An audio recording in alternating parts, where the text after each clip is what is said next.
Hi నమస్తే. ఇప్పుడు మీడియాలో ఎంతగనము గట్టిగా తిట్టుకుంటూ మాట్లాడితే అంత హీరోలమవుతామని ఒక భావన ఉన్నది.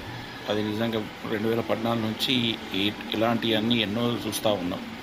కొంతమంది యూట్యూబ్ ఛానళ్ళలో కూడా యాంకర్స్ కానీ అక్కడికి వచ్చే వ్యక్తులు కానీ ఎవరైతే విశ్లేషణ చేసేవాళ్ళు కానీ ఇంతగానం ఎక్కువ అరిస్తే అంతగానం ఏదో ఇంపార్టెన్స్ వస్తాయి. వాళ్ళ వ్యూస్ కోసం ఇది ఒక పెద్దగా ఒక ఒక పద్ధతి స్టార్ట్ అయింది. ఇంతకుముందు డిస్కషన్స్ అనేటివి ఒక పద్ధతిగా ఉండేటివి. దాని మీద ఆ చర్చ వల్ల ప్రతి ఒక్కరికి ఒక విషయం గురించి అవగాహన వచ్చేది. కానీ ఇప్పుడు ప్రజలు ఏ ఛానల్ను కానీ మీడియాని కానీ నమ్మే పరిస్థితులు లేకుండా పోయింది. ఎందుకు ఉదాహరణ చెప్తున్నా అంటే పక్క రాష్ట్రమైనా సరే కానీ నిన్న మాజీ సీఎం జగన్మోహన్ రెడ్డి గారి గురించి రేణుకా చౌదరి గారికి అంత ఎక్స్పీరియన్స్ ఉన్న వ్యక్తి, కాంగ్రెస్ పార్టీలో సీనియర్ నాయకురాలని చెప్పుకునే వ్యక్తి మాట్లాడేటప్పుడు ఒక పద్ధతి ఉన్నది. ఎందుకంటే ఇప్పుడున్న వ్యక్తులు అంటే ఎట్లా మాట్లాడితే ఒక షైన్ అయిదామని చూస్తూ ఉంటారు కాబట్టి వాళ్ళకు అలాంటి పద్ధతులనే ఇప్పుడు డిస్కషన్ జరుగుతున్నాయి కాబట్టి ఒక పద్ధతి ఉంది. కానీ మీరు ఇంతకుముందు ఎన్నో రోజుల నుంచి పార్లమెంటరీగా ఉన్నారు, ఎంపీగా పనిచేసారు, ఒక పెద్ద పార్టీకి కాంగ్రెస్ పార్టీకి ఒక లీడర్గా ఎదుగుతున్న సమయంలో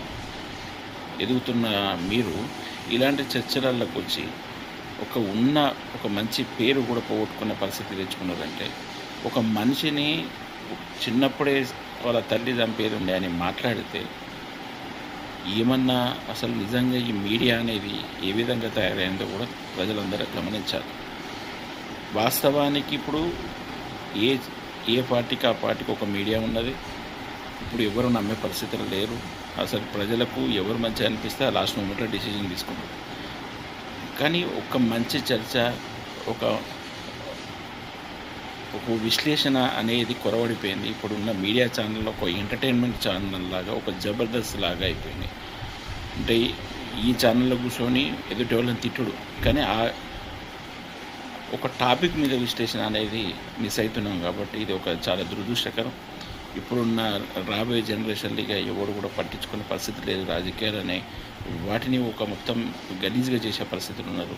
ఇప్పటికైనా పార్టీలు ఒక డెసిజన్ రావాలి. ఒక సబ్జెక్ట్ మీద మాట్లాడే వాళ్ళనే అటువంటి చర్చలకు పంపించాల్సిందని నేను కోరుతున్నా. ఆమె మీద ఖచ్చితంగా ఒక సీనియర్ నాయకుడు అని చెప్పుకునే వ్యక్తి మీద ఇమ్మీడియట్గా కాంగ్రెస్ పార్టీకి ఒక క్రమశిక్షణ కమిటీ ఖచ్చితంగా ఉన్నది. వాళ్ళు ఇమ్మీడియట్గా యాక్షన్ తీసుకోవాలి. ఎందుకంటే ఎటువంటి వాళ్ళ అయినా విమర్శ అనేది ఒక హద్దు ఉంటుంది. ఇష్టం వచ్చినట్టు మాట్లాడితేనైతే అది మంచి పద్ధతి కాదు. దాన్ని తీవ్రంగా ఖండిస్తూ ఉన్నా. ఇప్పటికైనా